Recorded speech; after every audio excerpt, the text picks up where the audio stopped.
Ladies and gentlemen, please take your seats. We're about to begin.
Welcome back.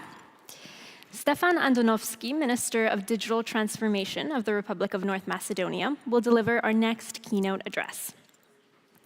Minister Andonovski has been at the forefront of driving his country's digital transformation agenda, championing innovation, cybersecurity, and public sector modernization. We are honored to have him with us today to share his insights on the challenges and opportunities shaping the digital future of our region. Please welcome Minister Andonovski to the stage.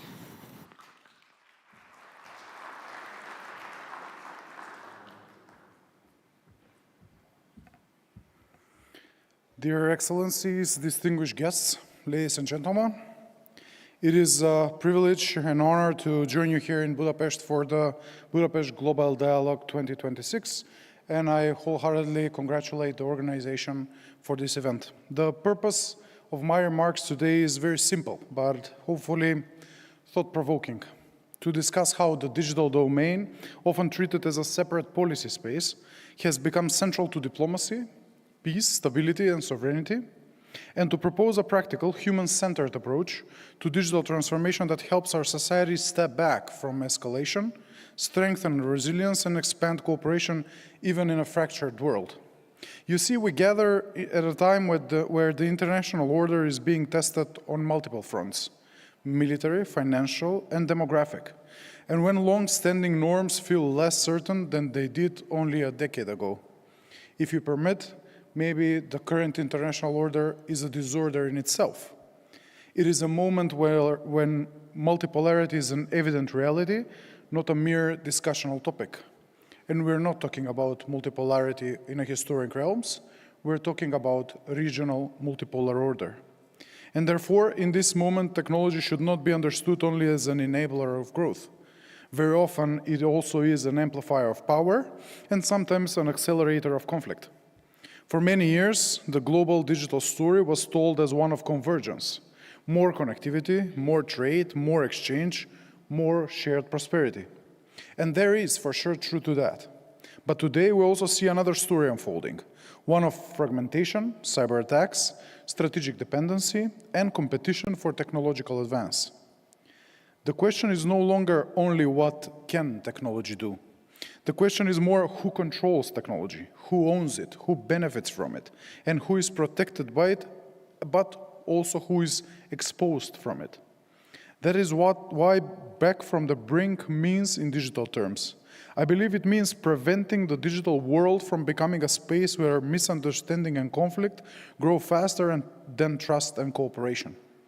Because when cyber attacks target hospitals, energy networks, water systems, transportation or financial infrastructure, the consequences are not virtual, they are profoundly real.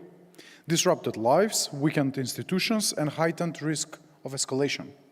When disinformation degrades public trust, it becomes harder for democracies to govern and for societies to remain cohesive. When supply chains for critical technologies become tools of pressure, sovereignty becomes conditional. In such an environment, many countries, especially smaller ones, ask how to remain open to innovation while staying secure, how to participate in global digital markets without surrendering autonomy, and how to protect citizens' rights in a world where data can move faster than the law. From the perspective of a small country such as Macedonia, these questions are not theoretical. We're a small country, but we sit at an intersection of regions, markets, and strategic interests. As a member of NATO, we know the importance of alliances and partnerships, but we also know that the strength of any partnership depends on the resilience of each of the partners. We also know our limits. So allow me to offer a principle that guides how we approach digital transformation. Digital sovereignty must not become digital isolation. True sovereignty in the digital age is not the ability to build everything alone. It is the ability to make independent choices, to protect critical functions, to diversify dependencies, and to cooperate from a position of resilience. Or in other words, sovereignty is not about closing doors. It is about having the capacity and the confidence to keep doors open without being vulnerable. Essentially, it is the ability to form strategic partnerships in the digital age and remain true to them. What does that mean in practice? Let me share 5 short priorities that I believe can help countries come back from the brink in the digital domain. First, cyber resilience must be treated as national resilience. Cybersecurity cannot be a technical add-on at the end of a project. It must be built into how governments operate, how infrastructure is procured, how public services are delivered, and how crises are managed. Second, we need trustworthy digital public services that strengthen and not weaken the social contract.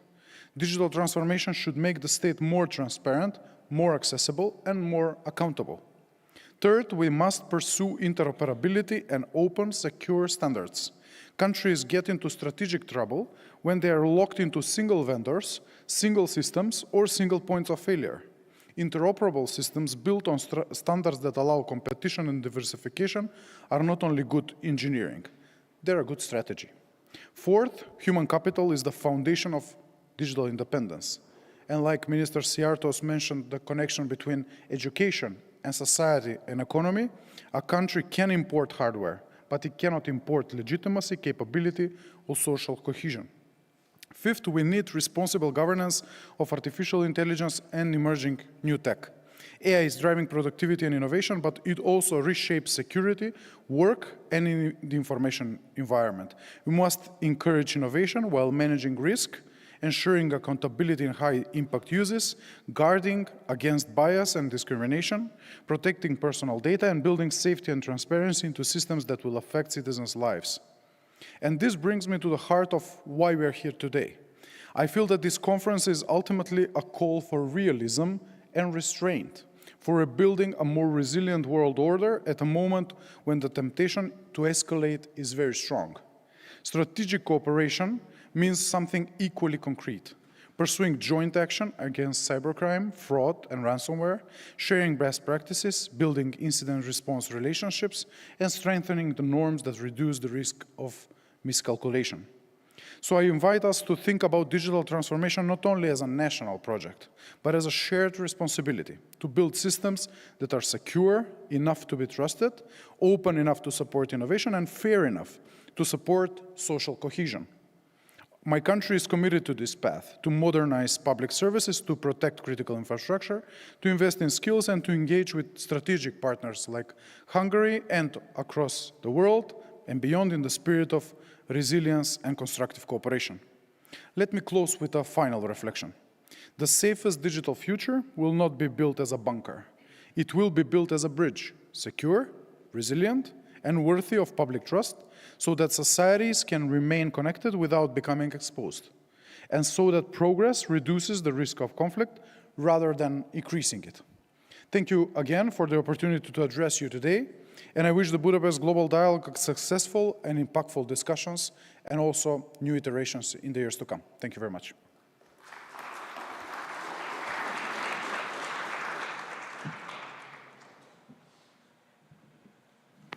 Thank you very much, Minister Andonovski. The Minister will join our next panel, which continues in this vein. Titled From Tech Utopia to Tech Polarity, The Race to Own the Century, this session will explore the fragmentation of the tech landscape, the rise of digital sovereignty, and the contest for strategic advantage. I now invite the rest of our speakers to join us on stage, including Juan E. Bartolome, former Secretary for International Defense Affairs at the Ministry of Defense of Argentina, Angeliki Depululu, Public Affairs Director of VNO Group, and Mohammed Faisal